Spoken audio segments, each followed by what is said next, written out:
On a long and lonesome highway, east of Omaha. Sorry, wrong song. I mean, on a long and lonesome highway in East Texas, dozens of young female bodies have been discovered. For more than 3 decades, these bodies have been found, and the investigations into what happened have been questionable at best. Today, we focus on the 1970s, discussing the victims and the suspects. So thus begins our series on the Texas highway killings. I'm Mike. I'm Ian. And I'm Dave. If you're a fan of horrific true crime, stick around, because these next couple weeks are going to be right up your alley. As Ja Rule would say, it's murder. This is Necronomipod.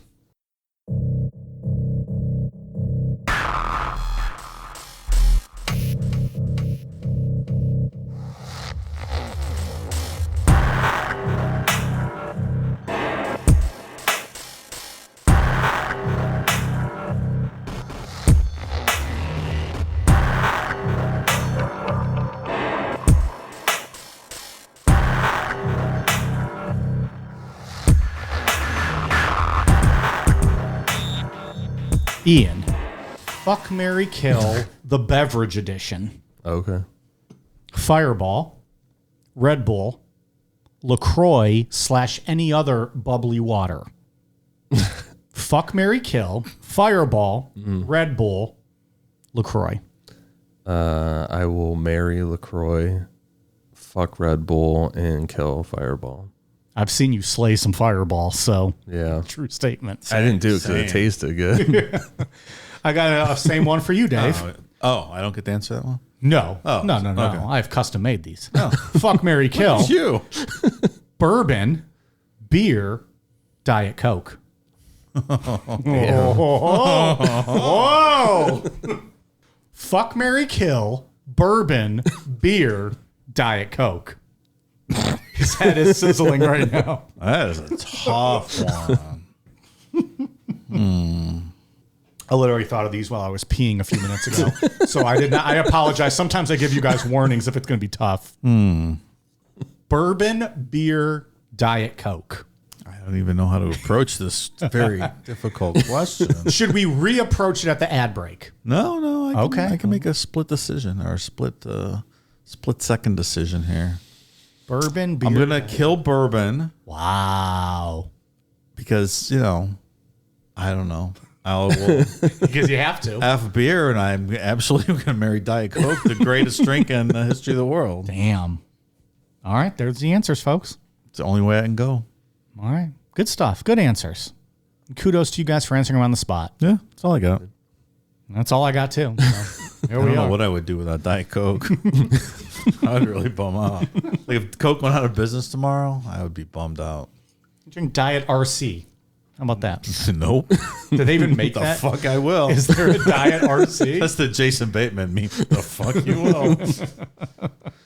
Is RC made anymore? I guess it is. I think it is. I don't know if Yeah, there's it Diet. is. I've never seen Diet. I don't pay attention to any of that stuff. All right. My one true love. I'm going to be honest. I'm shocked that you married that one.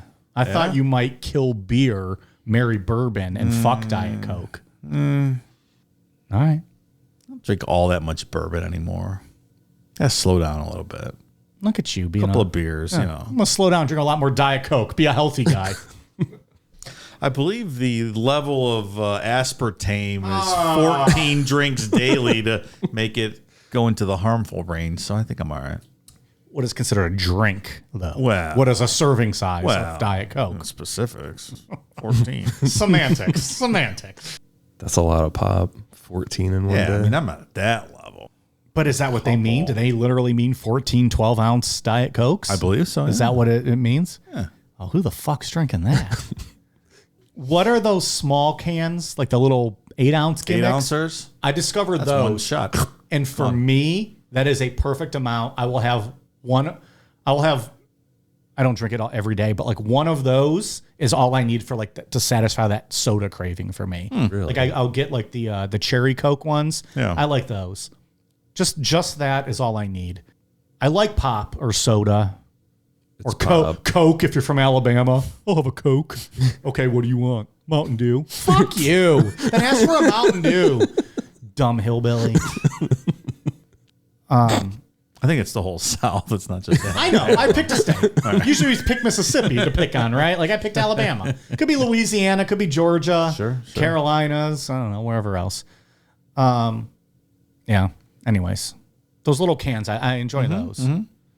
I mean, sure, if you're just looking for I just want a little taste. Just a little nipper. A little nip. A little nip of that soda. And that's all I usually need. I'm a big, you guys know, I'm a big iced tea fan. I like the iced tea. You like the iced tea? Arnold Palmer. They have those alcoholic Arnold Palmers now, but I have not had one yet. Have not had that. You like Arnold Palmers? Yeah. They're not bad. I'm also, I think I would discuss this. I'm very weak to caffeine. So like I have to cut myself off by like 3 or 4 o'clock in the afternoon. Otherwise I'll be up all night. I can't. After 4 o'clock, I got to have water. I wish I had that alcohols. Yeah. I get caffeine Diet Coke or caffeine-free Diet Coke. But see, even that, I don't know if it's just the sugar or whatever it is. It No sugar in there, pal. bothers me. In the caffeine-free, there's no sugar. Aspartame. Well, whatever. Sugar-free, motherfucker. The gimmick. By definition. The gimmick sugar still gets me. I didn't even know they made caffeine-free Diet Coke. Absolutely. Is that the gold cans? Yes, sir, it is. I always wondered what those things Tastes were. different than regular. I just thought if you bought those, you got like a free ticket to go tour the Coke factory. Like the golden ticket. It'd be wonderful. Interstate 45 is 284 miles of highway that starts in Dallas, Texas, passes through Houston, and ends in Galveston on the Gulf Coast of Texas. Along this stretch of highway, there are small towns and cities that we're going to talk about over the next couple of weeks, like League City or Alvin. However, most of this area is nothing but fields and swampy marshes with some oil fields scattered throughout. For example, there's a 50-mile portion of I-45 between Houston and Galveston known as the Highway of Hell because of how desolate it is out there. I've driven through desolate parts of Texas, and it's like, it's a lonely feeling. You're like, I hope I don't get a flat tire or something on here because you're just, there's nothing. Like if you didn't, I've done that as well. And like, I felt like anytime I was like below half a tank of gas, every time I saw gas, it's like, I should probably just fill up just in case this is the last one. Absolutely. Just got to be safe. Yeah. But yeah, it's just so big Tumbleweed and a blowing lot. around. Yeah, not a lot of stuff. And then there's like a random Whataburger. You're like, oh, there's that. Speaking of that, we never got In-N-Out Burger in Vegas. No, we I didn't. think we discussed that, didn't we? Did we? No, I don't remember. I don't know. I didn't even see it one though. I saw a big light up sign for one, but Thanks Did for you? telling us. I do regret that because I have to try it. Right. Like I have to try it, but we said we got that White Castle that one night. Stick to what you know, right? It was not great. Or stick to what you don't know and what tears up your stomach and you miss the haunted museum. that place smelled like a urinal for real. I The walked, White Castle? Yeah, I walked in behind you guys. It smelled delightful. It smelled like a urinal. I just turned around and walked back outside. You were smart. It was awesome. I got a fucking 10-pack. What was I thinking? Yeah. So I didn't eat all 10. But I also didn't spend the next day on the toilet either. I was all right. Probably because I, at home, like once a week, eat the frozen White Castle burgers. And I had built up a solid gut to that. sure. Natural immunity, friend. But in all fairness, when you were eating them that night, how good were they? They were pretty good. Pretty fucking good. Pretty fucking good. That was a long night of boozing. But I do regret we didn't get to In-N-Out. Yeah. Yeah. Fail. Yeah, we should have tried it. As you're driving down this 50-mile stretch, you'll hit an exit for League City, Texas. And just a mile from there is the 25-acre piece of land known as the Texas Killing Fields. It's right off of Calder Road, up against the Calder oil field. The name Texas Killing Fields was coined in the 1980s when the bodies of 4 women were found on this piece of land. But the bodies of girls and young women, usually ages 12 to 25, had been found in areas off of I-45 for 3 or maybe 4 decades. Multiple serial killers operating in this area with over 20 victims and at least 4 suspects to talk about. So like you said, Mike, we're going to start with the 70s and then part 2 will be the 80s, part 3 will be the 90s and forward. I didn't realize that they got that name from, that movie The Killing Fields came out in 1984, and right around that time it was popular. That's where they got that name. I didn't know that. In the summer of 1971, 13-year-old Colette Wilson had just finished up 7th grade and was attending band camp for the summer. She was from a pretty large family. She was one of 10 kids, and her father, Thomas, was a successful dentist, which is a little bit of foreshadowing. The band camp was held at the high school in Alvin, Texas, and it wasn't a camp that you would stay at for a week or something. Colette would ride the bus to and from the high school. On June 17th, 1971, at 12 p.m., the band director confirmed that Colette was dropped off at her bus stop off of Highway 6 on County Road 99. Colette's mother got to the bus stop at 12:36 p.m. to pick her up, but Colette was nowhere to be found. At first, her mother thought that maybe Colette had gotten a ride home from one of her friends, but after calling around to other parents, it was clear that Colette was missing. She was reported missing to the Alvin police, but she was labeled as a runaway, and that was that. The Wilson family organized their own search parties, but it turned up nothing. She's 13. With the runaway stuff again. This whole time period, the 70s. Man. It makes you wonder how common it was. Like, is it a cause and effect type thing happening, or is it truly just nothing but laziness? Yeah. One time at band camp, Mike put a tuba up his ass. Not my ass, but somebody else's ass. Yes, that's true. Yeah, part of that story, right? Also, I wasn't even part of that band camp, but I snuck in and Oh, I missed that part. stuck tubes up people's asses. It was a fun time. Then you just leave, and no one. They wake up the next morning like, "Why the fuck's this tube up my ass?" Like, Yeah, that's fun. They have their sleep farts, like you know.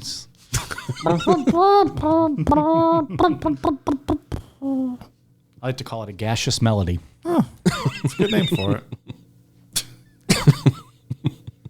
On July 1st, 1971, 14-year-old Brenda Jones went to visit her aunt who was sick and receiving care at Galveston General Hospital. Brenda's family didn't own a car. They used public buses and walking, so when someone reported later on that they saw Brenda walking from a bus stop to the hospital, it's not something that was out of the ordinary. After visiting her aunt, the bus driver told police that he dropped Brenda off at her bus stop home, which was 2 or 3 blocks from her house. Somewhere in that 2 or 3 block walk, Brenda disappeared. Her mother reported Brenda is missing that evening, but police wouldn't take down the report. They said that Brenda was probably out with her friends, something along those lines, and she'd show back up. Is this during the day, too? Seems like a lot of this stuff's going on right in the middle of the day. Yeah. Under people's noses, right out in broad daylight. We're talking all daytime abductions. The next day, on July 2nd, Brenda's body was found floating in the water of Galveston Seawolf Parkway off of I-45. She was nude with her wrists and ankles bound. The medical examiner found that the bindings used to tie Brenda's wrists and ankles were laces from her sandals that she was wearing when she disappeared. They were like these things that went all like tied all the way up her leg. Yeah, I know what you mean, yeah. It was ruled that Brenda had been strangled to death, but the medical examiner noted something that he had never seen before. Brenda's underwear had been stuffed down her throat after she died. As far as the time of death was concerned, based on the state of Brenda's body, the medical examiner ruled that Brenda had only been in the water for a couple hours, meaning that whoever had killed her had kept her alive for most of the entire time that she was missing. The medical examiner for this also theorized that she had been thrown off and she was taken out on a boat and thrown off because there weren't any cuts or scrapes on her, like someone tried to throw her over, some rocky area, that it was just like a clean. On August 4th, 1971, 14-year-old Rhonda Johnson and 13-year-old Sharon Shaw were last seen walking on Seawall Boulevard in Harris County, Texas, toward the Jericho Surf Shop. These girls' disappearances were treated differently because Rhonda's grandfather was an important city council member. Nothing would turn up until 1972, but her grandfather being a city council member is going to play a big part in this as we move forward. Which is always the case. Most of the time. On October 28th, 1971, 19-year-old Gloria Gonzalez disappeared somewhere near her apartment on Jacqueline Street in Houston, Texas. Gloria worked at a grocery store, so her roommate assumed that Gloria was at work. When she never came back to the apartment, her roommate reported her missing, but that case went nowhere. Remind me, wasn't the Dean Coral case in Houston where the police were very incompetent and didn't even investigate crimes in certain neighborhoods, depending on class and race and other such things? Yeah. Okay. This wasn't that long before that. No, same time frame. Yeah. Okay. Yeah, I thought we talked about the Houston Police Department before. Remember, they just pulled like DUI drivers and stuff out of county jail and made them dig up that shed. That's Just right. pull out the Yeah, bodies. Yeah. There's pictures of the police directing these guys digging everything up. I forgot about Because that. they didn't want to do it. Yeah. So I'm just trying to view this in light in the same, I don't know, lens as how we've already looked at them before. This next case gets included in the Texas killing fields sometimes, and sometimes it doesn't. So we're just going to cover it anyway so nobody yells. Holla, holla. Fucking people. How do they question you? On November 9th, 1971, 12-year-old Allison Craven's mom left her home alone while she went out to buy groceries, which is completely normal. When her mother got back an hour later, Allison was gone, just like she vanished. 3 months later, police found Allison's hands and an arm bone and some of her teeth in a field off of I-45. Then a couple months later, on February 25th, 1972, the rest of her skeletal remains were found in another field off of I-45. What the fuck is going on down here? Texas, man. Who knows? An hour later. That means somebody was watching the house, Something. biding their time, waiting till mom left, or did the girl sneak out? She probably just went outside to play. Yeah, that could be. Someone was driving by. Crime of opportunity, probably the same person. So I don't know what the criteria is to be included in this, crime spree, but Based on the person we're going to talk about later on in this episode, I just imagine it being someone that does nothing but just drives around neighborhoods looking for these young girls, which is terrifying. absolutely. Well, it's terrifying to think there's people out there doing that right now. Not just one person. What do we estimate at 50 active serial killers at any one time? Yeah, like 25 to 50. No, what did we estimate? What did the FBI estimate that? Mike, what did your research indicate last week when we replotted that diagram? 25 to 50 at any given time. It adds up. On November 14th, 1971, 15-year-old Debbie Ackerman went to spend the night at her friend's house, Maria Johnson, who was also 15 years old. The next day, on November 15th, the girls left Maria's house around noon and went to the Galveston Mall to hang out. After the mall, they went to an ice cream place where Debbie and Maria were seen by friends their age trying to hitchhike to Houston. Friends of theirs reported seeing the girls get into a white or light gray van that had curtains covering the back windows, and an older white man was driving. That's the last time anyone saw Debbie or Maria alive. After some hours had passed and no one had heard from the girls, their parents called each other. When the parents confirmed it with each other that the girls were nowhere to be found, they were reported as missing. Debbie and Maria were both labeled as runaways, and their report labeled it that it was drug-related. Very helpful. Isn't it crazy that hitchhiking like this used to take place in the early 70s? Just so common, yeah. Like I getting couldn't into imagine a doing blacked out window van with I don't understand. No, like it's nothing. Like just picking up, even not without the vans, it's just picking up random people. I mean, it's a completely different day and age, I understand. But It is, but in some ways, it seems even more dangerous back then. Were people not Sure. I guess we're more aware within the information age of like these crimes were going on, and maybe they were isolated, and 14, 15-year-olds maybe weren't aware of the Ed Kempers and whatever the world, but these things were going on back then, right?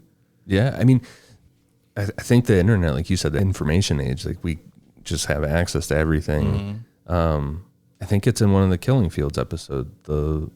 One of the victim's parents was like, the word pedophile wasn't even in my vocabulary in 1970. Yeah. Like in your little corner of the world, maybe you didn't know these things took place, and you didn't want to know.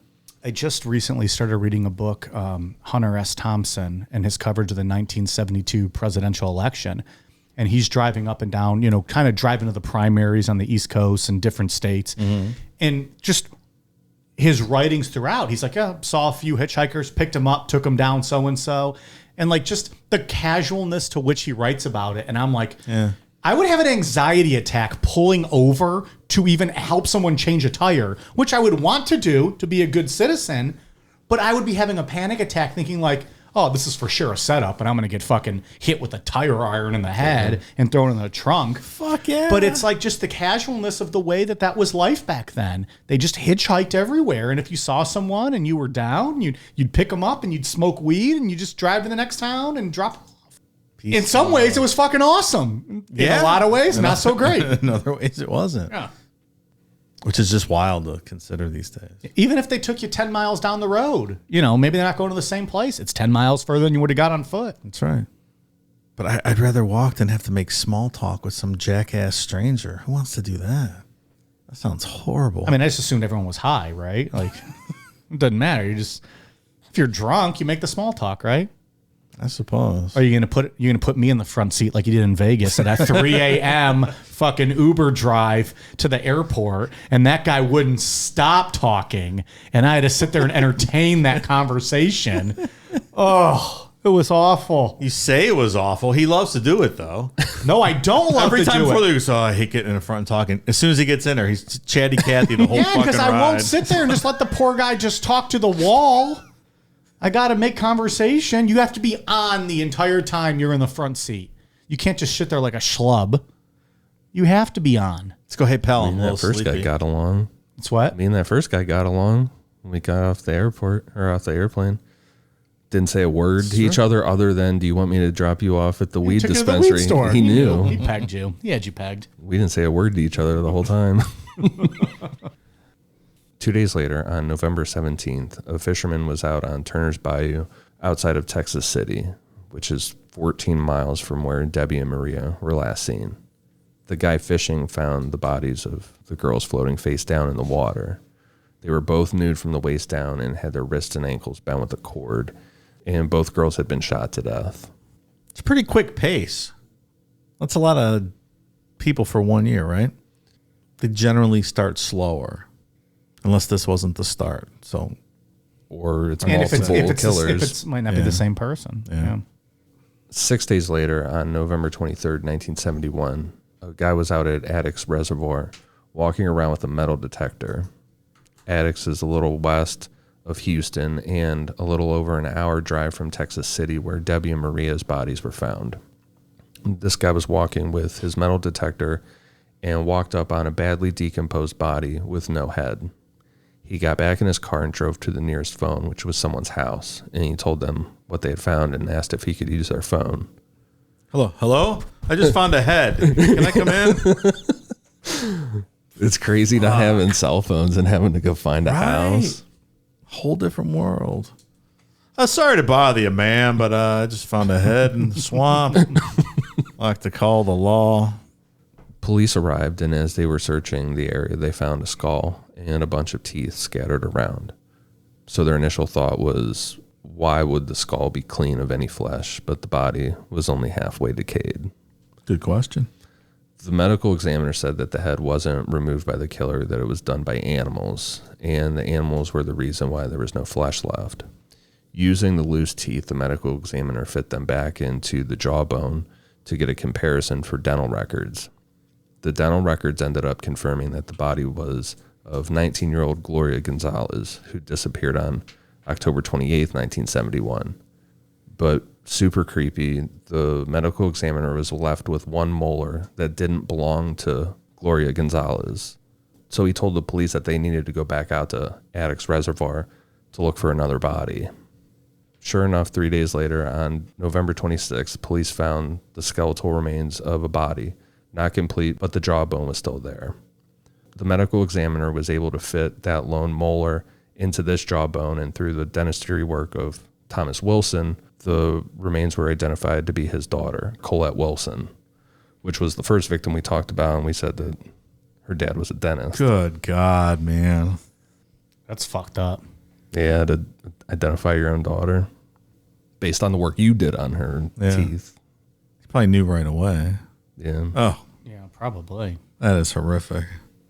On January 3rd, 1972, two boys were out fishing on Taylor Bayou in Webster, Texas, about 45 minutes from Addicks Reservoir. The boys saw something floating in the water, which they thought was a baseball, but when they pulled it in, they realized that they had found a human skull. After searching for 6 weeks, police found the rest of the remains, along with the remains of another girl. They were found in a marshy field not too far away from the bayou. On February 17th, 1972, the medical examiner concluded, using dental records, that the skull floating in the water belonged to 13-year-old Sharon Shaw. The headless remains found in the marsh were also Sharon's, and the girl found next to her was determined to be 14-year-old Rhonda Johnson. We talked about earlier how Rhonda Johnson's grandfather was an important city councilman for the city of Galveston. So the search was treated differently. Once the remains were found, the hunt for the killer ramped up. And it's implied that this is a situation of, like, if you being the police chief can't find the killer, I'll find someone who can. Because in 1972, there were two really questionable hires, new police chief Michael Morris and his assistant chief Tommy Deal. Both of these guys were low-level traffic patrol officers, and somehow they magically were put in charge of everything. Assuming by Rhonda's grandpa in city council, like he had some sway in that probably, like. Yeah, it's implied. Okay. A couple weeks after these two were hired, in May of 1972, a tip came in from city councilman Glenn Price.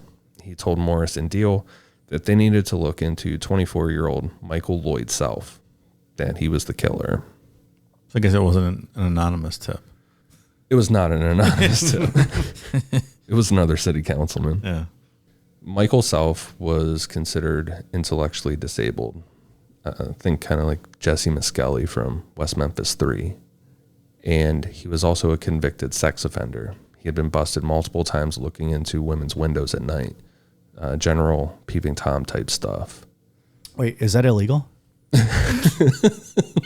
Not in Medina. Never mind, guys. I was kidding. I was just kidding. You don't hear about peeping Toms too much anymore. Everybody's got Ring doorbells and Yeah, stuff. you'd be a fucking idiot to do that now, right? Like, Is that what it is? Is it the camera? first of is all- it that you can get porn on, in the palm of your hands everywhere, and you don't need to peep in windows anymore? I think perverts that like part to of it? physically do it. Yeah? Yeah. I think if you're likely to be a peeping Tom, you're looking for more than just on your phone, right? Like, you don't want know. that. You tell me, pal. Well, I think the first reason why you don't hear about it anymore is because we've obviously become a worldwide phenomenon, and we have the whole hashtag close your blinds campaign. When your blinds are closed, a Tom cannot peep. you right? think you've snuffed that crime out in its entirety. Well, I would never say that. But I would also, say that if you're smart and you're closing your blinds, a Tom or a Tomette cannot peep on you. what about a Tommy? Also him. Okay. Fuck him too. Ian's right, the Ring doorbells. I do think maybe some, everyone who has a cell phone has a pornographic machine in their hand. Oh, look at my new pornographic machine in my hand. You got one of those new Apple 15 pornographic machines? So I don't know. Do you think does it still happen? That was my question. I don't know. You don't hear about it. Probably. Yeah. Or has it changed to more of like the who was that cop we discussed who was like posting his wife online and like talking about Gilbert. Oh, yeah. yeah, like maybe it kind of moved to more like sinister stuff like that. Like more like online type Well, like peeping those- Tom type stuff. Like the cameras inside USB sticks and stuff that dudes will put in like bathrooms and stuff. Yeah, probably stuff like that, I would imagine. Yeah. We get Chris Hansen on that. He'll put an end to that right away. I'm going to get him on that to catch a bathroom predator. He's hiding up in the vent. That'd be great. Comes out of the closet. Here's your towel. So you're trying to put a hidden camera there in the vent. Why don't you take a seat on the toilet there? I'd like to talk to you. Oh, we just thought of a Is that a great pizza show. you brought in the bathroom? They found one of I those like at how the we're, I hospital like right how up he's here. walking into the bathroom. Meanwhile, it's the victim who's in the bathroom. He would not be doing that. Well, he catches him trying to install it. I see. Gotcha. What did you say, Ian? They did what? They found one in the Cleveland Clinic up here. A hidden Our local? In the women's bathroom. They busted a janitor or something. Jeez, you can't even take a dump anymore. Seriously? But to answer Dave, your question, I think it's more of that now, right? Like it's the cyber stalking that That's what people close their fucking blinds. They learned. Now you got to close your camera blinds. But how do you close a camera blind if you don't know the camera is there? You don't even know it's there. You got to scan for that stuff. How do you do that? You mean like counter just- surveillance equipment? I don't know. Is that what you have in your home? Maybe. You mean like an ocular scan? An ocular scan. Dave walks into any room, he can already tell you if there's any cameras looking at him. Well, I placed one camera in your house, and if you can find which room it's in, then you'll know. Hey, joke's on you. I know. You enjoy, pal. You're going to see a lot of Casey Anthony videos popping up.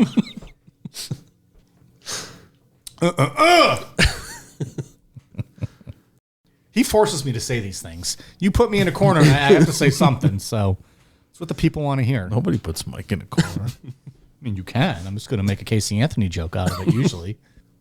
So on June 9th, 1972, at 5 a.m., Tommy Deal went to talk to Michael Self at the gas station he worked at. Tommy Deal never said the names of Rhonda or Sharon, just referred to them as two girls, which Deal confirmed this later on. Michael Self said that he thought Deal was talking about Michael's ex-wife and his new girlfriend, so Michael agreed to go to the station to talk further. Remember, Jesse Niskelly, very suggestible. Oh, yeah. Sure. Anyone with sort of that intellectual disability. The kid from Making a Murderer. No, That don't thought even he- go on that because then people are going to ask us to do that show. yeah. And then you guys have your thoughts. That's going to piss everybody off. And I can play innocent because I haven't fucking watched it. Regardless what that kid did. You guys both think he's guilty. Let's just call it like it is. I'm not sure the kid's guilty. Which one's the Yeah. kid? The one is Brandon? Yeah, I think so. It's Brandon. You guys Haven't think seen that in a long somebody is time. guilty that everyone else thinks is innocent, right? Yeah, the main guy, Steve Avery. Oh, he's 100% guilty. Without a doubt. Please direct all your comments not to a question in my Dave mind. _Namapod. Tell me all you want. I don't His think I haven't changed nephew is my the mind. one. Is his nephew the one who was intellectually disabled who wanted to like get home to watch WrestleMania? Yeah. Thought he Yeah, fully yeah. was going to go home that night and watch WrestleMania. See, and so did he end up getting convicted? Oh, yeah. What's that kid guy's name? The Brandon, right? Brandon. He got convicted as well. Yeah. And you guys don't necessarily think he was guilty. He might have just been. I think it was probably Played there. But did he even understand? Right. I don't think he understood what happened. I don't think he understood what Stephen Avery put him up to doing. See. And again, I have not seen a single second of this clips. I just hear from everyone talking, and so And I he didn't wasn't know. capable of confessing to what he confessed to. He didn't understand what was happening. Yeah, I mean, But they didn't. think. But the courts didn't care. They took it as a confession. His mom also gave him permission to. So yeah, the mom didn't do him she any didn't. favors. Yeah, that was not great. Sounds very upsetting. I don't think I want to watch that. That pisses me off just to hear horrible. that. Yeah. It's really sad to see him after confessing to murder Like and not cleaning knowing up. even what he did Yeah, or and what be he like- confessed to. I can't wait. I want to get home to Wrestling's watch coming on. WrestleMania. Hopefully, we get home in time. But Stephen Avery is guilty. Oh yeah, Yeah, 100%. absolutely. Why do people think he's no, never mind. It doesn't matter. Be like a two-part ton episode. of shit out of the documentary. Okay. Yeah. We'll save it. I didn't mean to There's get you some guys on cell this phone tangent. data that they left out of that. There's a bunch of stuff. No need to contact us. Ian and I are right. It's okay. If you don't really, if you don't agree with us, People have wanted to cover us to cover that for a long time, but would I have to watch that, you think, to do it? Or is it better off if I go in hearing like just Ian's fresh notes? I don't know, honestly. It'd be interesting as someone who never saw it that you didn't watch it and see what opinion you get. Yeah. Yeah, you could be the tiebreaker, or not a tiebreaker. Not a tiebreaker. It's already decided. Yeah, that's true. Never Cool mind. down media has spoken. But now that I know it's already kind of one-sided and they left information out, I would be thinking that the whole time. Yeah, that's true. We already poisoned the well. Or did you smarten me up? Maybe so. Anyways. All right. Well, we'll cover that in 2027. Stick around. Once they had Michael Self in the interrogation room, Tommy Deal pulled out pictures of Rhonda and Sharon and asked Michael if he recognized them. Michael said they looked familiar, but he didn't know their names. He said they could have been regulars at the gas station, but he couldn't tell for sure. There was another officer in there at the time, Officer Jerry Mitchell. Jerry Mitchell would later say that when he left the interrogation room, Michael Self seemed calm and there wasn't much to the questioning. Then Police Chief Michael Morris took over the interview. Chief Morris started asking Michael Self why he killed Rhonda and Sharon, and he wasn't leaving until he got a confession. Chief Morris allegedly slammed Michael against the wall multiple times and poked him with his nightstick over and over again super hard while he was holding him up against the wall. As this went on and Michael Self wasn't confessing, Chief Morris allegedly started pulling bullets out of his gun and placing them on the table. Michael later said that at that point he fully believed that he would be killed if he didn't confess. So Michael agreed to write and sign a confession, but it was wrong. Michael Self would end up writing and signing multiple confessions until he got it correct, at least 3 of them. And even the last one wasn't completely accurate. Seemed like that was good enough for Chief Morris. He was happy with the 3rd one. Officer Jerry Mitchell testified to this. He was the one that left the room when Chief Morris took over. Now that Officer Mitchell was back in the room, he said that Michael Self wasn't calm anymore. He was visibly upset, shaking. And Officer Mitchell testified that he witnessed Michael Self being made to sign multiple confessions. Get into a list of some of the stuff from Michael Self's first 2 confessions before Chief Morris basically wrote it for him. He said that he left bodies in Alago, Texas, which is 20 miles away from where the girls were actually found. He said that he picked the girls up from Sharon's house, which even her family said is not accurate. Remember, they were seen by their friends walking along Seawall Boulevard toward the Jericho surf shop. He said that he hit one of the girls with a glass Coke bottle. No cause of death could be determined for either Rhonda or Sharon. There were no signs of blunt force trauma. I don't even know. I guess you could kill anybody with a single hit, but I feel like it would be very hard to kill somebody with a glass Coke bottle. Those 2 people at the same time. Those older bottles are pretty heavy, right? Full bottle. Yeah. 2 people at the same time, maybe not. I mean, that's a bit of a stretch, but I mean, I guess I could see maybe. It's possible. It's a stretch, though. It is a stretch. It just sounds silly. It does sound silly. Nowadays, they're all those plastic, right? You ain't kill anybody with that. Trust me, I've tried. Just not only a bad cop, he's a dumb cop, right? Like, what are you doing here? Do you think he's just like tearing up the confessions, throwing them right in the waste paper basket, like right there in the room where like everyone can just open these up and find them? And Sure sounds like say, no, restart this one. Yeah, it sounds to me like they let him kind of go for the first 2, and then finally they're like, okay, he's just all over the place, so we're just going to write it for him. This is what you did. This is what you did. Yeah. Terrible. In one of those early confessions, Michael said that he dumped their clothing off at the side of the highway, which in reality, their clothing was found with the girls' remains. Another interesting thing that was used against Michael Self is that he took 2 polygraph tests regarding his confession, and he failed both of them, meaning that the machine said he was lying about his confessions, but somehow this was still twisted and used against him. Oh, boy. Regardless of all of this stuff, Michael Self was arrested and charged with the murders of Rhonda and Sharon. Then 2 weeks after his arrest, 2 deputies checked Michael out of jail and took him out to dinner. After dinner, they drove Michael around to locations that he mentioned in his confessions and took pictures of him at those locations. Those pictures were presented at trial as evidence that Michael Self knew exactly where the spots he was referring to in his confessions were. This entire paragraph seems fake. Right? It really does. They right? took him out of jail to dinner After he allegedly confessed to 2 murders. of 2 15-year-old girls. Oh, we're going to take you out to dinner. Hey, Perkins on us. We're going to take you to Perkins. I mean, Salisbury steak. Yeah, Salisbury steak. Go to some hot spots in town, take some pictures. And then they take the photos and say, hey, this is proof. He knew exactly where to go. We took him there, though. It's hard to think. What was the name of the guy we just covered from California? The killer? Richard Ramirez. No. Rodney Alcala. Hillside Strangler. Ed Kemper. We never did that one. Pal, come on. Get people excited now. O.J. Simpson. 2 weeks ago. Michael Jackson. The car parts guy. The Lonnie Franklin. Grim Sleeper. Grim Sleeper. The Grim Sleeper case. The Anthony Sowell case. The police work in that was awful.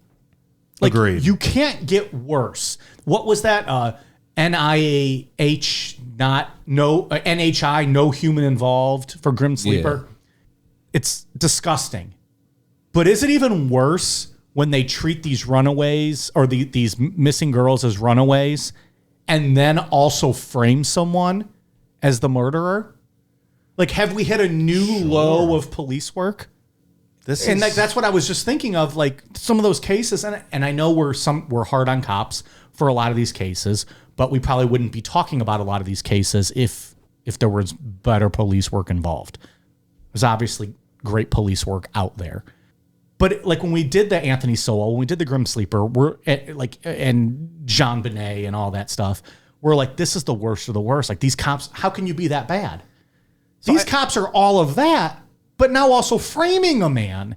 I think this is probably small town politics leaning on cops who probably aren't even remotely qualified to perform investigations on situations like this. So maybe a systems failure, not a police individual failure. Probably some of both, yeah. And they're because this is kind of like it's West Memphis 3-esque. They probably weren't prepared. Small town to handle Barney that Fifes who, have their head up their ass, have no idea what they're looking or investigative techniques, what to look at. Probably sloppy coroners and I think we'll talk about later. Sloppy coroners losing evidence. Just not all around bad. We're not excusing what they did, but also probably not an entire department set up to handle something like this. Definitely not. Yeah, it's no excuse for of course railroading an intellectually disabled man. Because if you feel like you can't handle it, you can ask for help. Or you can get assistance. That's right. Or you can quit. You certainly shouldn't be framing a person with a disability. But I think it's probably the root of some of this. Would be my guess. I don't know. I think that's fair. What you have a thought, Ian? Or I just think it's really weird to push so hard to make one guy guilty that everybody clearly knows is not guilty. Mm-hmm. It seems like just that pushing to case closed. We got him. It's making our town look bad. They just want to be done with it. Which seems to be the theme with a lot of these cases, though, right? They just want to put that case closed stamp on it. I think they're lost. I don't think they know what to do. Yeah. I mean, I'll give Stephen Avery credit. That's what, I'll acknowledge that with Stephen Avery. That's what happened to him the first time. That's when he went to prison. True. He was in prison twice. The first time he was wrongfully convicted, I think, for 100%. sure. Yeah. Like twice for the same, not the same case, just different. No, just separate incidents. I should really just fucking watch a documentary at this point. Jesus Christ. Someday. Well, we'll see. I'll put it behind Die Hard on my to watch list. It's just very odd. Like, this guy's, it's implied that her grandfather had something to do with this as well. What's that get him getting this innocent guy just thrown in jail? The real killer's still out there. They just tell him, "Hey, we got it. That's right. Yeah. We got to get off our backs now. It's solved." You're never gonna know. And then it's you a just lot of behind the scenes maneuvering in small town politics. Who knows? And then you just happened? bank on, we won't find any more bodies. Everything will be hunky dory. We'll go back to life as normal. Yeah. Some people are just bad. They're bad people. That's true too. Put innocent people in jail to further their own needs or their own whatever. On September 18th, 1974, Michael Self was found guilty of murder and sentenced to life in prison. Fast forward to 1976 for a minute. Police Chief Michael Morris and his assistant Tommy Deal were arrested for multiple bank robberies dating back to Where's the what? What? They were robbing banks back in 1972, and while he was the police chief. I'll say that. Wasn't he the chief then? Yeah. So then when you call the police, he just blocks it on his little gimmick button he's got. And he's like, no, I got this, guys. They were also arrested for torture and unlawful imprisonment of detainees. Chief Morris was sentenced to 55 years in prison, and Tommy Deal was sentenced to 30. Regardless of these developments, all of Michael Self's appeals were denied, and he ended up dying in prison from cancer in 2000. Ugh. Like, how is that even possible? Like, any convictions that those two had any part in should be vacated immediately. All of them. Yeah. Texas, man, who needs it? Not I. I mean, I appreciate all of our listeners, obviously. Obviously. On January 3rd, 1973, 16-year-old Kimberly Pitchford went to school as normal. However, on this day, she had to stay over for detention. She had been late to class a couple times. After detention, she went to her driver's ed class from 5 p.m. to 6 p.m. The plan was that when driver's ed was over, Kimberly would call her mom for a ride home. When that call never came, Kimberly's mother started calling around to friends, and then, like all the other cases, she reported Kimberly as missing. Surprisingly, the police actually took the report right away in this case, but unfortunately, Kimberly's body was found 2 days later. 2 teenage kids were walking through Angleton, Texas, right off of I-45, when they found Kimberly's body laying face down in a ditch that had filled with water. Afterwards, the medical examiner reported that Kimberly had died from strangulation. Again, broad daylight. Yeah, a lot of broad daylight stuff going on here. The next victim is Brooke Bracewell, age 12, and Georgia Gear, age 14. Brooks and Georgia skipped school on September 6, 1974, and not too long after their parents found out that they skipped school, the girls were reported as missing. There were a bunch of tips that came in about where the girls had gone, stuff like they hitchhiked to Alvin, Texas, or they were seen hanging out with a bunch of guys near a football field in Alvin. The tip that still sticks today is that the girls were last seen at a gas station right off of I-45. The tip also said that Georgia was last seen in an all-orange outfit, and Brooks was wearing plaid high-rise pants and a gold V-neck sweater. That's what Mike's wearing, isn't it? That's a good look. What's Fucking wrong with looks that, pal? awesome. Thank you. Hugs your cock real nice. That's great. Very tight in the pant crotchal region and no underwear. That's what I go with. I like to give him the old cock and ball camel toe. The outline of the head of your penis is very nice looking tonight. About as big as these microphone heads. It's humongous. It's humongous. I'm just saying. If the girl's wet enough, it sounds like a cannonball.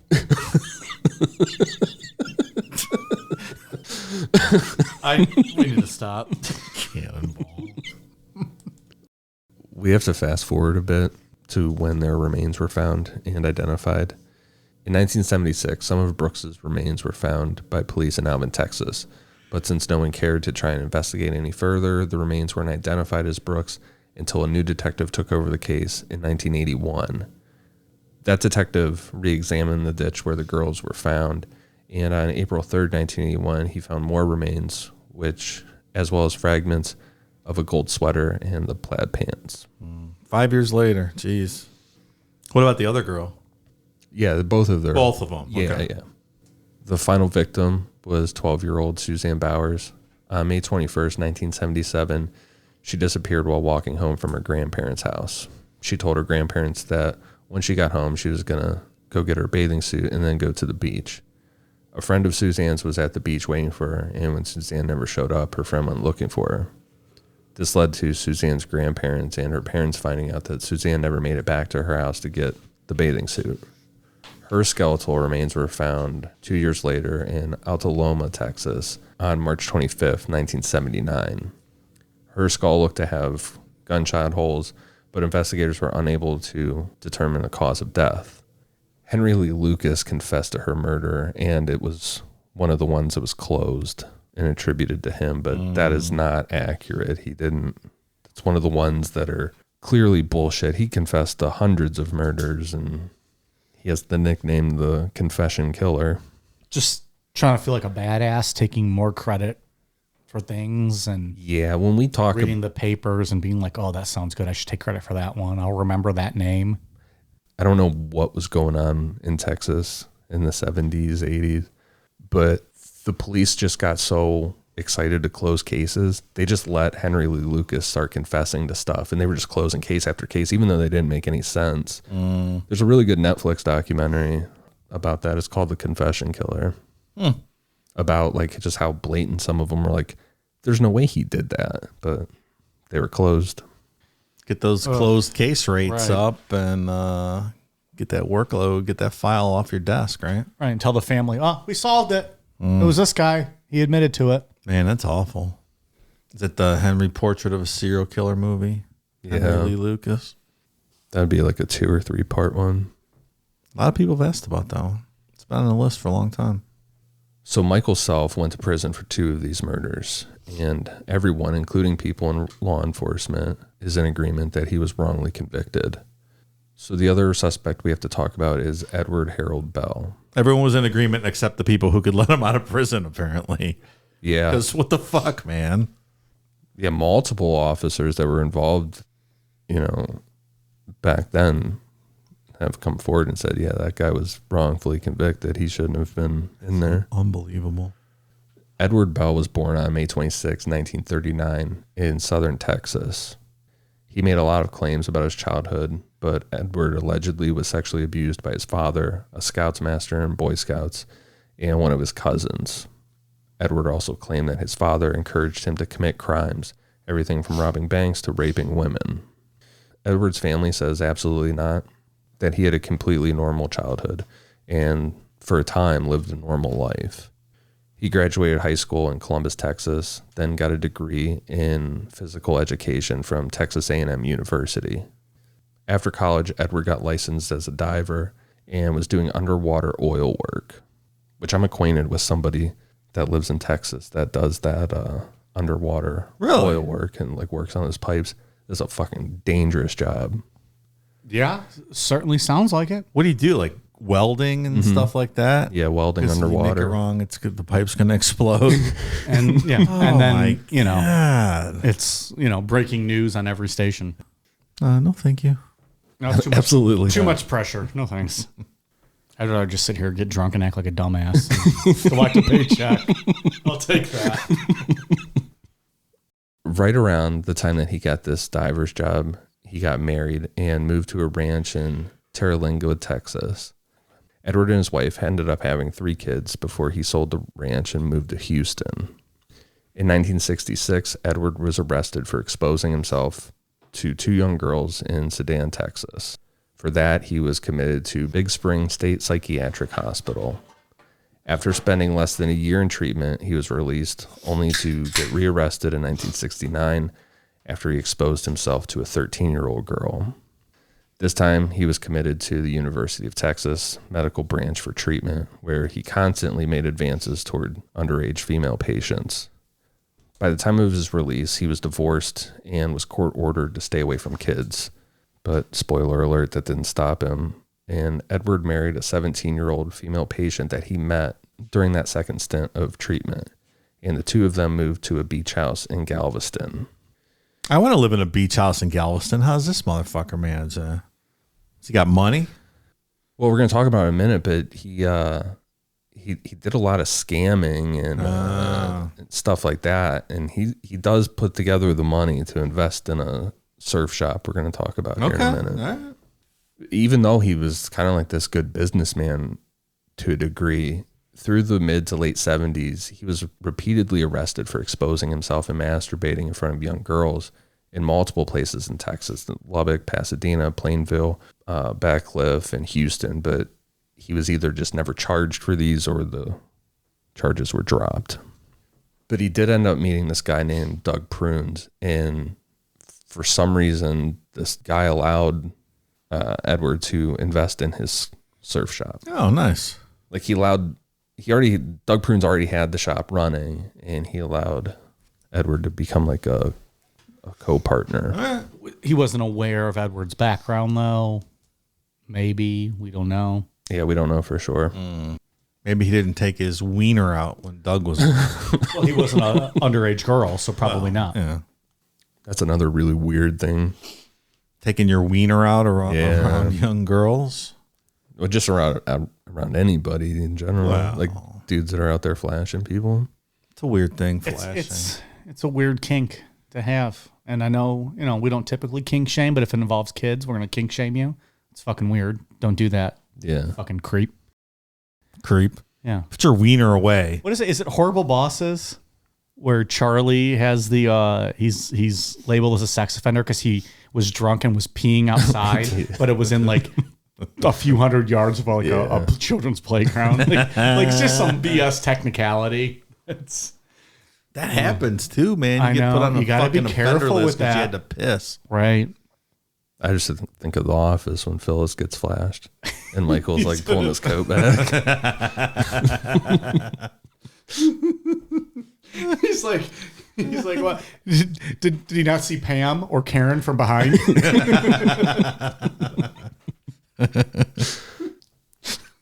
Yeah, when they tell him Phyllis, he's like, "Oh, Phyllis." He starts laughing, right?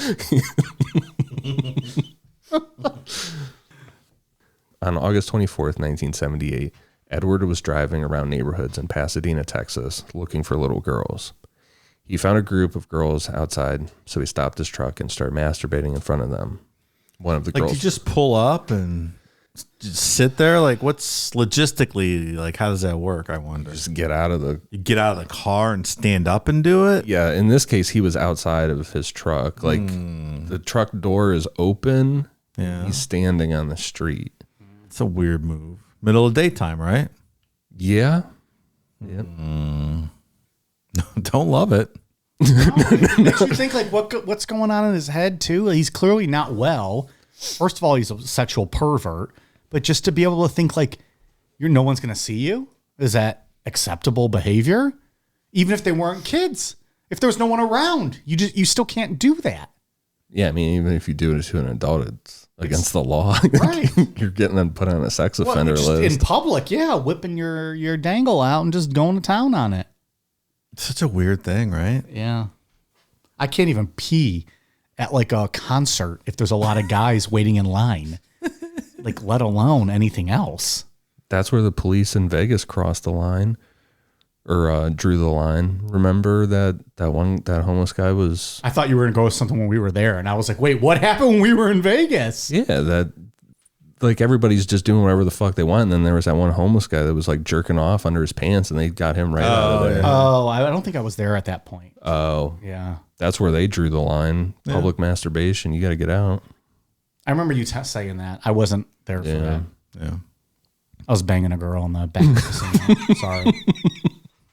She came up and she was like, I'll give $200. And I was like, all right.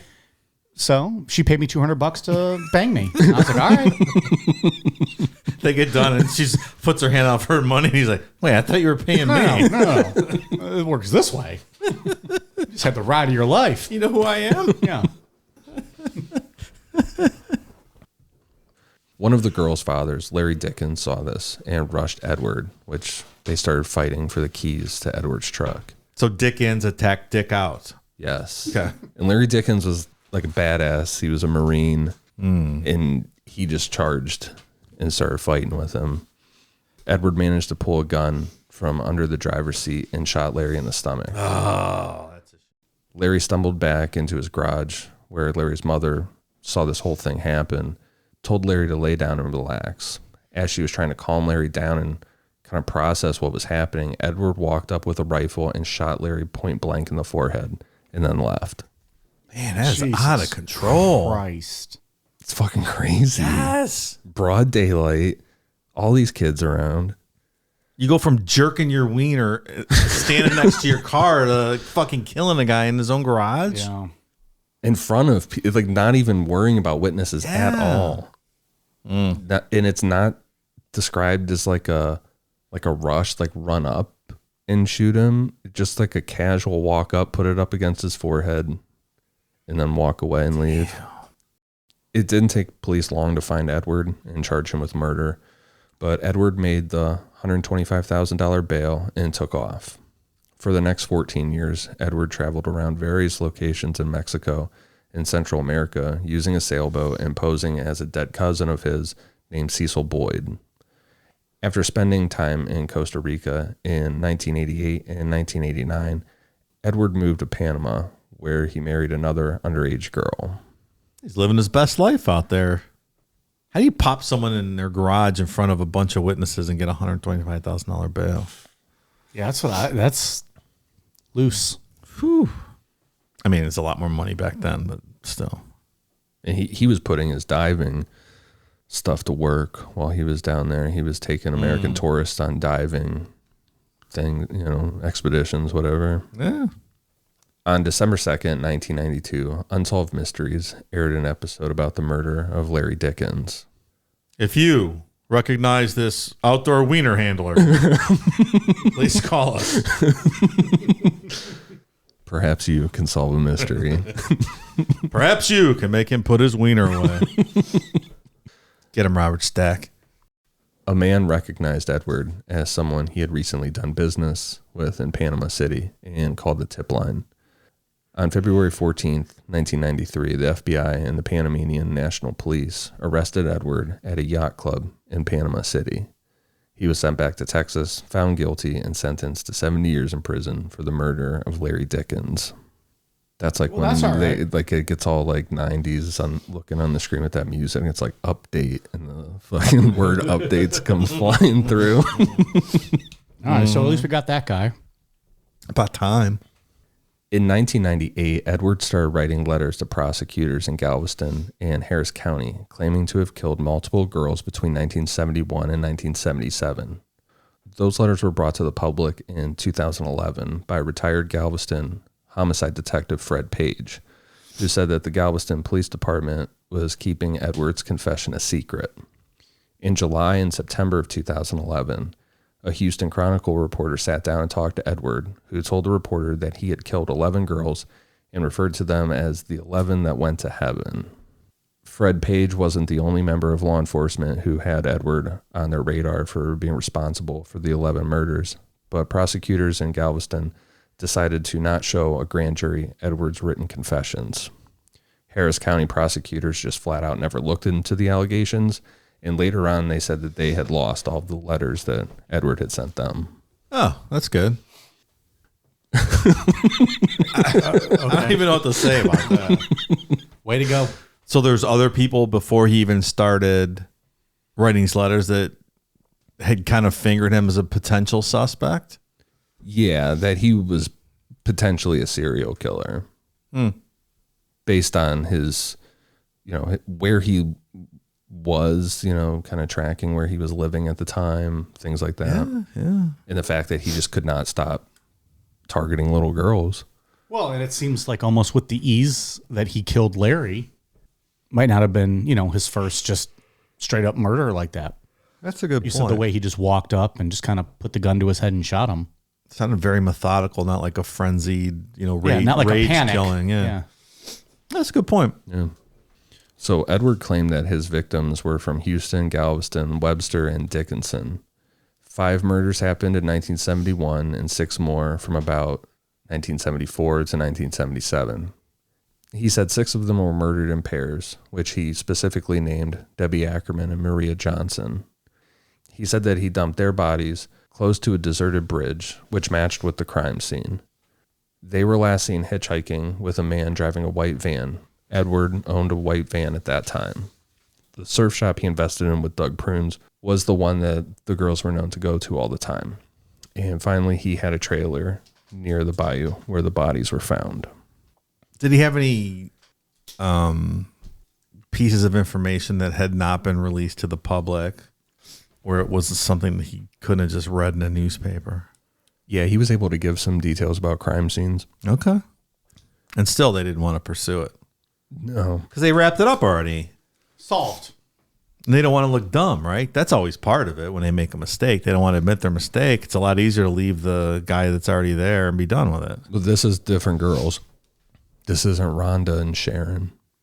But weren't they thinking Michael Self did all of them? Weren't they trying? They only charged him with the 2, but weren't they kind of pinning it on all of them? Yeah, I think so. But So this just kind of would stir things up. he wasn't charged or convicted of all of them. Right. They just because they kinda- only had the evidence for They the just 2, kind of said, the well, it was quote probably that. confession. We're going to close these out. Yeah. But there was never actually any closure on them. So opening something like this reopens all that Well, stuff. Dave, I think you can do all that paperwork? Come on. Who's going to do all that? Yeah, that's a shame. He told the reporter from the Houston Chronicle that he wanted immunity. Like he didn't want anything else added to his sentence. And when that wasn't going to be offered, he said that he lied about the whole thing to get the death penalty. That was when he was interviewed for the documentary The 11 in 2017. On April 20th, 2019, Edward died from a heart attack at 79 years old at Wallace Pack Unit Prison. He never ended up being charged for any of these murders, but I think he is You think that's the guy? a very solid suspect in At least some. a handful of them, at least the two that he specifically had details about. Yeah. And that's what we'll pick back up on part 2 This is a very with the 1980s. weird story in that there's so many deaths. We're not talking about a singular serial killer. No. Probably not. And it's very much true to its title, the Texas Killing Fields, because it's probably just about a bunch of different killers and murderers. It's weird that it's all young women, right? Like maybe that's the one. This isn't an area where they find a lot of men dead, right? Like there's not a lot of male bodies found. I think the fact that the victim profile stays the same over all those years, it leaves this like creepy thought that is the same guy responsible for all this and nobody can catch him. Obviously, that's not true once you get into the 2000s on part 3, but it has this really kind of haunting vibe. Like It's possible. And like usually when we tell this kind of story, it all leads to like, who is the serial killer? Like they're still at large, or we find out and we talk about this one. We don't necessarily know. And it could be different. It could be the same. It's really weird. On the surface, you would think that it was a bunch of different maybe killers and this was just an easy area to throw away bodies. But the fact that it's all kind of the same demographic, I don't think that's a coincidence. I don't think that Edward killed all 11 girls, but I definitely think he killed some of them. I think a separate killer probably killed Colette Wilson and Gloria Gonzalez because their bodies were found together months apart. So somebody had killed Colette and then a couple months, whatever later, killed Gloria and brought her to that spot. yeah. Okay. I think that's the same person, in my opinion, killed them. It's creepy. It's terrifying. I don't even know what to say. Yeah. The name is creepy. Texas Killing Fields. It seems like the name originated with the killings in that small patch of land in the 80s, and then it just kind of I think it took did, on right? a Like bigger framework as applying to all of this Yeah. when they started taking a deeper look at things, Yeah. which is interesting. But it's still weird that it's the same demographic kind of body being found, right? Like it's just all women. Yeah. Young women being found all in this area, whether it's the same killer or not. Sure. I think, based off what I know for part 2 and 3, I think like 4 killers at minimum. And I watched there. Connected? No, just doing their own It's thing. even more terrifying. It almost sounds like some of it was like whoever started in the 80s was like, oh, this person got away with it because it's so easy to dump bodies out here. Boy, that really might be the case. So not necessarily copycat, just, hey, I want to do that. This looks like a great place to dispose of bodies. And if you watch that the first documentary on Netflix, the first episode of that Texas Field Killings documentary, it starts with the 80s. It's a little ass backwards the way they do things, but those 80s stories are just as tragic and as horrifying as the 70s were. Sure. And again, like a whole new decade of police work. And it's the same thing. It is They ran definitely, away. yeah. They ran away. We're not going to look into that just yet. They'll be back. Don't worry about it. Which again, I think goes to, I think Ian, you touched on this. Maybe there is something too. We don't ever hear the stories of the girls or young individuals boy or girl that run away and then do show up. And maybe for the police force, that happens all too often. So they tend to write off these stories. I think there's something to be said for that. We don't ever hear about the cases where the kid returns the next day. But I still don't know how you tell a parent, go home, don't worry about it. We're not even going to open a report yet. Especially when there's so many other girls being killed. Yes, even more so, yes, than with that. It's not like this went under the radar, like these communities didn't talk to each other or read their newspapers or things. The killer had nicknames throughout this time, throughout the 70s. The Purple Passion Killer was one of them because all the girls, it was reported that all the girls were wearing purple at the time of their disappearances, which that's not accurate, but you know, the killer had a nickname and everything. I just don't think it was one killer, but I mean, everybody was freaked out about it. The police weren't. Yeah, except them, right? Like, I don't know. Well, more to come next week, I guess. And the week after. All right, well, I don't know. And Ian, anything else with this one that you found in your research or notes? No, I'm good with it. I guess we'll save thoughts, obviously, for the end. So, obviously. All right, Dave. I'd like to solve the case now. Would you like to buy a vowel? What is? What do you got for us? Thank you to new patrons. Emily Beemendorfer, Michaela McManus, Korea McJunkins, Stick Your Tongue in My Turd Cutter. No, thank you. Oh, well, I'm listening. Tell me more. Andrea Allred, Jen Nethi, Virgil Deaton, Ben Post, Baphomet's ballsack on Dave's face. Whoa. Hot damn. It's very evil sounding. Corey Harvey, Cheyenne Lusher, Kara, Ilsa Rodriguez, Brian Melgoza, me, not me, that their name's me, not me. Oh. I'm not a new it. patron. You shouldn't be. Okay. You get to hear all the shows for free, pal. In fact, you get paid to hear them.